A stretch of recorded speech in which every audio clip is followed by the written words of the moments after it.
Hey everybody, it's Jim from Senior Social Squad. This is another video in the series that I'm doing about my diagnosis and treatment for prostate cancer. And today's video is about my sitting down with the oncologist and making a decision in terms of what my course of treatment is going to be. I'm fortunate in the respect that I live about 15 minutes from a very good cancer center. I'm in a pretty good healthcare geographical area. And so, short trip to the cancer center. And recently I sat down with the oncologist. He presented all the various treatment options. We decided on which one was best for me.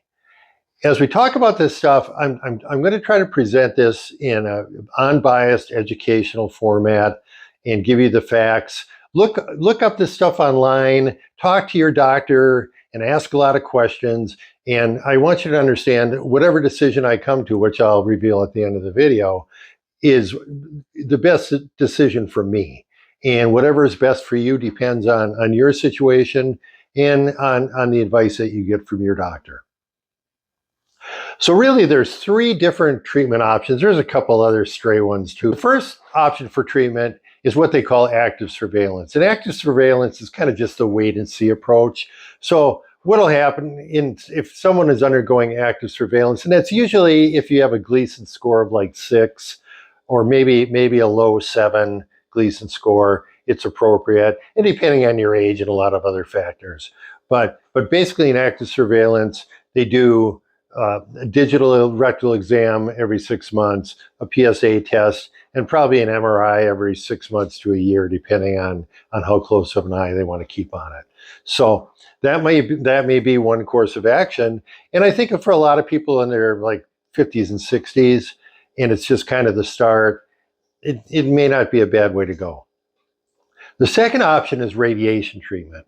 And radiation treatment has a lot of variation. The most common form has radiation rays being focused on the tumors. It's probably the most common treatment that guys like in that the American Cancer Society calls an intermediate risk group goes through. And that's the external beam radiation. And it's really come a long way in recent years. The radiation treatment that my oncologist was talking to me about, they were talking about 20 to 40 treatments. And they were talking about doing a scan every single time just to pinpoint the exact location of everything, and then directing those beams and focusing those beams specifically and accurately on those tumors, which is really important because there's pretty close quarters down there. There's a lot of stuff, organs pressed together. And the danger of hitting a different organ with the radiation basically destroys the cell and makes sure it never replicates, never grows back. And you don't want that in your friendly organs. You want that aimed only at the tumors. There's really two variations of beam radiation. One is what they refer to as low dose, and the other high dose. And the low dose, as I alluded to before, is 20 to 40 treatments. The high dose is only about 5 treatments. So it's a big difference. And I think a lot of times it boils down to convenience for the patient.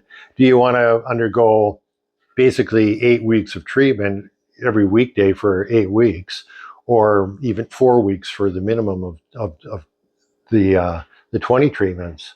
Or do you want to get it over with? But there are some drawbacks to the high dose radiation.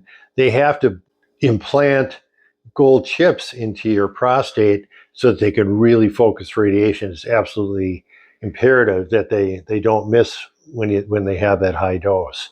So they implant gold chips as kind of a target into your prostate. And also they inject what they refer to as a gel barrier between your prostate and your bladder, because that can really be an issue where it damages your bladder if you miss the prostate and nick the bladder with the radiation beam. There's pluses and minuses to both treatments, but that's something, again, for you and your oncologist to discuss. According to the American Cancer Society, radiation is best suited for people who have a Gleason score 7, maybe into 8, in what they refer to as intermediate risk cancer. A lot of times they look at the location of the tumors. Is it only in one part of the prostate, or is it on both sides of the prostate? Pinpoint the location because things can move around in that area a little bit from day to day. So they want to make sure they're guiding the beams, and it's all done by computer. The computer scans and figures out the angles and the intensity and all that stuff. So it is a very, very high tech procedure.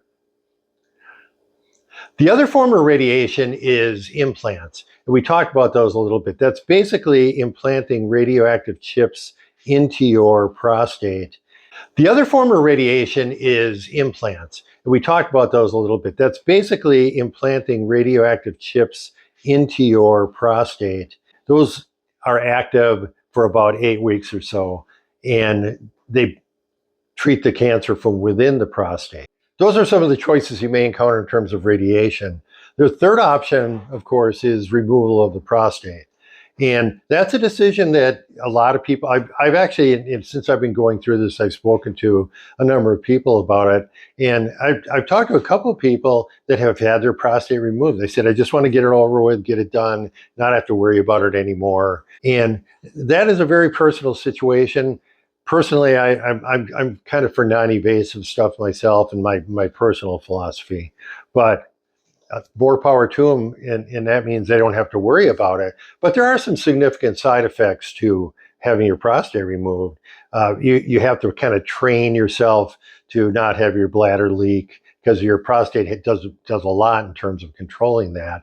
And if you're not successful doing that, you're going to end up wearing adult diapers. There's also the chance of erectile dysfunction because there's a lot of nerves that when they take the prostate out, if they nick a nerve that's attached to the penis, then you're going to have problems with that.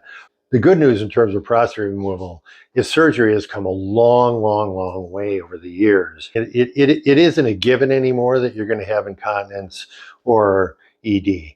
You can actually avoid those things. They use robotic surgery and computer-guided surgery a lot, which is really increased the success rate of removing the prostate with minimal side effects. So the things that we're talking about here are things that I discussed with the oncologist and he presented his thoughts in terms of a course of action, undergoing 20 treatments at the cancer center, which is a short drive away, but it's 5 days a week for 4 weeks.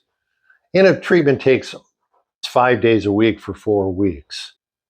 The radiation treatments themselves only take 5 or 10 minutes, but there's some prep work that you have to do that we'll talk about in a future video when I'm going through it. There's also some side effects that you need to be concerned about. Kind of the same as prostate removal. There's always a chance that they can damage your bladder, and that can lead to some serious urinary issues. There is a chance that they can damage the nerves that lead to your penis, and that's erectile dysfunction. Short-term effects of pain in your prostate and urinary difficulty that hopefully go away after your treatments are done. And also, because the prostate is in such close proximity to your rectum, it can irritate your rectum a little bit and cause diarrhea and whatnot. So those are the side effects of radiation treatment and some of the dangers that are involved in it. And the risks are real. But so certainly I'm going into this with an understanding of the risks involved. But my particular situation, my age, I'm in my early 70s. What the numbers tell us is if you're in your early 70s, your chances of making it to 85 are really pretty good. And the radiation treatment versus having your prostate removed, there's about a 10-year window where the results are pretty much exactly the same. After 10 years, the prostate removal is a little bit more effective, but radiation lasts a good 10 years. And hopefully that'll see me through most of the rest of my life. So that's the decision I took. And next video, I'll check in after my first week of treatments and tell you firsthand how they're going. All right, I will see you next time.